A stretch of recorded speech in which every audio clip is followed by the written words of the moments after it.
মেষ রাশির ব্যক্তিদের 30 বছর বাদে 29শে মার্চ 2025 থেকে শুরু হতে চলেছে শনির সাড়ে সাতি।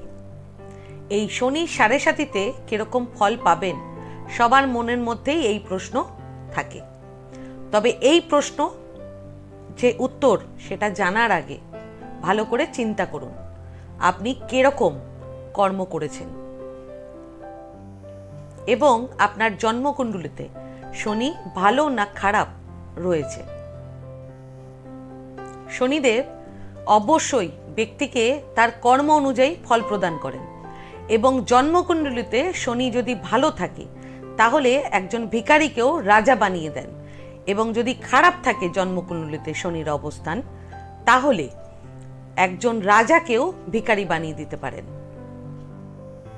শনির সাড়ে সাতির সময় মেষ রাশির ব্যক্তিদের আর্থিক সমস্যা, অর্থহানি এবং চাকরিতে সমস্যা, স্বাস্থ্যের সমস্যা এগুলো হতে পারে এবং হঠাৎ কোনো সমস্যা এসে আপনাদেরকে ঘিরে ফেলতে পারে, সেজন্য সতর্ক থাকবেন। তবে শনির সাড়ে সাতি জীবনে প্রচুর শিক্ষা দেয়। কে ভালো কে খারাপ নিজেরা বুঝতে পারবেন, চিনতে পারবেন শত্রুদের। কাজে কর্মে আপনাদের দায়িত্ব বাড়বে এবং লং ট্রাভেল আপনাদের প্রচুর হবে। সেই সঙ্গে পায়ের ব্যথা আপনাদের থাকবে।